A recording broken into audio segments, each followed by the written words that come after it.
Welcome to S19 educator और आप सुन रहे हैं ऑडियो लेक्चर पार्ट 4 जिसमें हम साइकोलॉजी डिस्कस कर रहे हैं।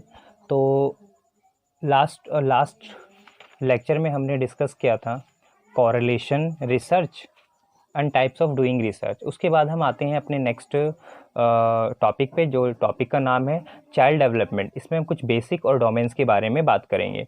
तो सबसे पहले हम बात करते हैं कि चाइल्ड डेवलपमेंट की अगर हम बात होती है तो जब भी चाइल्ड डेवलपमेंट की बात होती है, इसका मतलब पहले एक वर्ड है चाइल्ड। चाइल्ड का मतलब आपका बच्चा है, बेबी। और डेवलपमेंट का मतलब होता है, डेवलपमेंट का मतलब है चेंजिंग, यानी कि development is a age related changing, यानी कि डेवलपमेंट जो है वो एज से रिलेटेड चेंजेस है कि आपका जो एज बढ़ता है तो उसमें आपके बॉडी के अंदर या आप में कितना चेंज आता है, किस तरीके से बदलाव आता है। तो इसमें जब हम इसकी बात करते हैं तो इसमें हम 3 स्पेशल एस्पेक्ट्स पे ध्यान देते हैं। सबसे पहले हम बात करते हैं फिजिकल। सबसे पहले हम क्या बात करते हैं चाइल्ड डेवलपमेंट में, फिजिकल, दूसरा कॉग्निटिव और तीसरा socio emotional. Once again I repeat, सबसे पहले हम बात करते हैं फिजिकल, सेकंड नंबर पे कॉग्निटिव और थर्ड नंबर पे हम सोशियो इमोशनल की बात करते हैं। तो सबसे पहले आते हैं फिजिकल। फिजिकल डेवलपमेंट में क्या क्या चीज़ें आती हैं, किस चीज़ को देखा जाता है। तो सबसे पहले जब फिजिकल बात हो रही है तो यानी कि हमारा फिजिकल स्ट्रक्चर कैसा है, हमारा जो ढांचा, हमारे जो शरीर का जो स्वरूप है वो कैसा दिखता है, उसके बारे में बात होती है। और फिजिकल चेंज में ही सबसे पहली बात करते हैं तो हार्मोनल चेंजेस आते हैं, है ना। हार्मोनल चेंजेस का मतलब है, फॉर एग्जांपल के लिए, जैसे कि आपने देखा होगा मेल एंड फीमेल्स के अंदर जब वो जैसे जैसे वो उनकी एज थोड़ी ग्रो होती है तो उनकी वॉइस में चेंजेस आती हैं, है ना। तो ये आप अच्छी तरीके से जानते हैं कि वॉइस किसी भारी हो जाती है और हल्की हो जाती है। ओके, साथ में फिजिकल की बात करें तो हमारी फिजिकल का जो एस्पेक्ट है वो हमारी ग्रोथ से लेकर है, ग्रोथ कि हमारी कितनी ग्रोथ होती है, ठीक है। फिजिकल फॉर्म में हमारी कितनी ग्रोथ होती है, यानी कि हम पहले जब आप बेबी थे बिल्कुल, या आपने मदर वॉर्म में थे तो बहुत छोटे साइज़ में थे। After 9 month after delivery, after pregnancy, जो बेबी बॉर्न होता है उसका साइज़ या उसका वेट कितना था।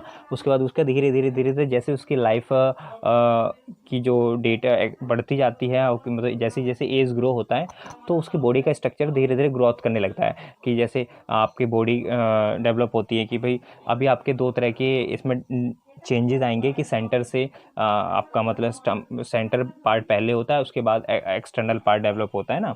तो वो आगे हम पढ़ेंगे, वो उससे 2 रिलेटेड क्वेश्चन आएंगे तो आगे मैं वीडियो आपके ऑडियो लेक्चर में डिस्कस करूँगा। तो फिलहाल अभी हम इस पर आते हैं। उसके बाद आते हैं दूसरा एस्पेक्ट हमारा होता है कॉग्निटिव। और आपको पता है कॉग्निटिव का मतलब है थिंकिंग। आपको बताया था कॉग्निटिव का मतलब है थिंकिंग, आपका थिंकिंग प्रोसेस से होता है। और डेवलपमेंट ऑफ थिंकिंग प्रोसेस का मतलब कि जैसे जैसे बच्चा बड़ा होता है तो उसकी जो थिंकिंग प्रोसेस है ना चेंज होती रहती है। जैसे बच्चा अगर बहुत छोटा है तो उसके लिए उसके पास क्या है, ऑब्जेक्ट परमानेंस की बात होती है। जब बच्चा छोटा है तो उसके सामने जो चीज़ होती है वो उसी को रियलिटी में मानता है, और जो चीज़ नहीं होती है वो नहीं मानता है। फॉर एग्जांपल के लिए अगर एक छोटा बच्चा है, आप उसके साथ उसके पास रहते हो तो कुछ दिन तक आप उसके साथ खेलते हो रहते हो तो वो आपको पहचानने लगता है। लेकिन आफ्टर 6 मंथ या 12 मंथ आप गायब हो जाते हो, डिसअपियर, और फिर आप उनसे मिलते हो तो शायद वो आपको आइडेंटिफाई ना कर पाए। तो ऑब्जेक्ट परमानेंस है, यानी कि कॉग्निशन होता है। डेवलपमेंट ऑफ थिंकिंग की बात करते हैं, इसमें आपकी थिंकिंग भी चेंज होती रहती है। अच्छा, इसके अंदर क्या होती है कि ये इंक्रीज़ करता है आपकी प्रॉब्लम सॉल्विंग एटीट्यूड को, क्योंकि कॉग्निटिव है तो आपके अंदर प्रॉब्लम सॉल्विंग एटीट्यूड आएगा। रीजनिंग एबिलिटी आपकी अच्छी होती है। साथ में इसी इसी में इमेजिनेशन जो आप कर पाते हैं ना, इमेजिनेशन कि वो ऐसा था ऐसे था, कैसे आप याद करते हो, कुछ भी किसी चीज़ को रिलेट करके इमेजिन करते हो या किसी सिचुएशन में जाता है बच्चा, तो ये कॉग्निटिव प्रोसेस के अंदर ही आता है, कॉग्निटिव डेवलपमेंट में, ठीक है। अब तीसरे एस्पेक्ट्स की बात करते हैं तो सोशियो इमोशनल है।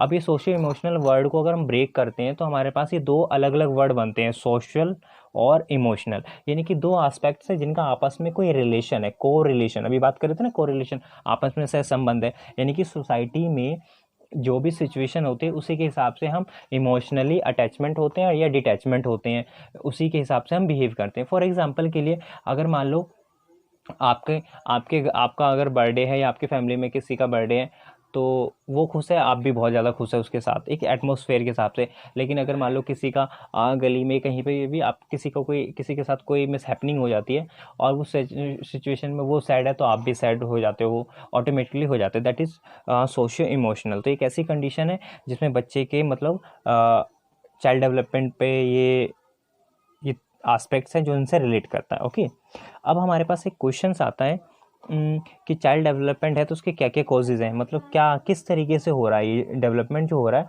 वो किस तरीके से हो रहा है और उसका होने का क्या प्रोसेस है या क्या रीज़न है। तो जब भी हम चाइल्ड डेवलपमेंट की बात करते हैं तो हमेशा ये याद रखना, हेरिडिटी और इन्वायरमेंट की बात की जाती है हमेशा। हेरिडिटी और इन्वायरमेंट की बात करें, यानी कि हेरिडिटी का मतलब मैचुरेशन और इन्वायरमेंट का मतलब लर्निंग, यानी कि आपके दो कारण हैं जिसकी वजह से हम सीखते हैं। पहला तो होता है मैचुरेशन, दूसरा होता है लर्निंग। तो मैचुरेशन क्या है, कहाँ से आती है, वो हमें हेरिडिटी से मिलती है, जो कि it is not control by human, ये ह्यूमन के द्वारा कंट्रोल नहीं किया जा सकता है। जबकि लर्निंग है वो इन्वायरमेंट, इसको ह्यूमन के द्वारा कंट्रोल किया जा सकता है। ठीक है, तो ये आपके हमारे दो कॉजेज़ हैं जिसमें हम चाइल्ड डेवलपमेंट के बारे में बात करते हैं। ठीक है, अगर हम इसी के अंदर बात करें तो लर्निंग जो है, एक learning is a relatively permanent change in behaviour because of experience. Once again I repeat this word, listen carefully. Learning is a relatively permanent change in behaviour because of experience, यानी कि learning एक ऐसा process है जिसमें आपका ना आपके experience की वजह से आपकी बिहेवियर में स्थायी रूप से बदलाव आता है। ठीक है, तो उसी को हम सीखने की प्रक्रिया या लर्निंग कहते हैं। और ये याद रखना, अब आपको मैं एक जो बताने वाला हूँ that is very very very important, जो आपके एग्ज़ाम में आता है। आपके एग्ज़ाम में एक क्वेश्चन होता है, maturation plus learning is equal to development. तो आपका ना इसमें ऐसे लिखा रहेगा, H plus E is equal to D. Once again I repeat, H plus E is equal to D. तो इसका मतलब ये हुआ, H का मतलब है हेरिडिटी यानी कि मैचुरेशन, और E का मतलब है learning, environment is equal to development. तो ये इक्वेशन आपके ना दे देते हैं और पूछा जाता है कि इनमें से कौन सा है जो चाइल्ड डेवलपमेंट पे सबसे ज़्यादा रोल प्ले करता है। इसमें 4 इक्वेशन बनती है, 4 में से आपकी मैं बता दूँ क्या है ये। तो ये प्लस वाली हो सकती है, माइनस में दे देगा, डिवाइड में दे देगा और मल्टीप्लाई में दे देगा। ओके ओके, अब इसी के अंदर हम बात करते हैं, जब हम लर्निंग की बात कर रहे हैं तो हमारा, अगर हम लर्निंग की बात कर रहे हैं तो हम अगर मोटर स्किल की बात ना करें तो फिर वो लर्निंग कैसे हो पाएगी।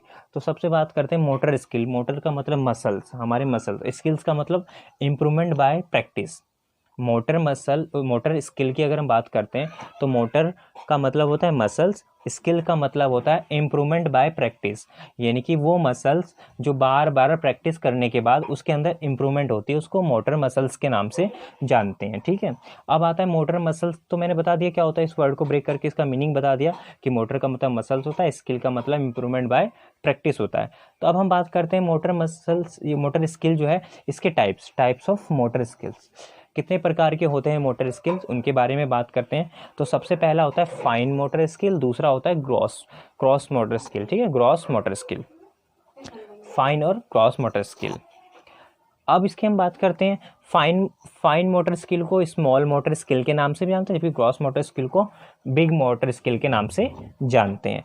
फाइन मोटर स्किल में हम कौन कौन सी चीज़ें सीख पाते हैं, जैसे फाइन मोटर में आपका लिखना, राइटिंग, आपका बोलना, आपके पलकों का झपकाना, यानी कि writing, speaking, blinking of eyelids. ठीक है, तो ये सारे जो है फाइन मोटर स्किल्स के अंदर आते हैं। जबकि क्रॉस मोटर स्किल के अंदर क्या आता है, जैसे साइकिलिंग हो गया, आपका क्लिंबिंग हो गया, स्विमिंग हो गया, ये क्रॉस मोटर स्किल के अंदर आते हैं।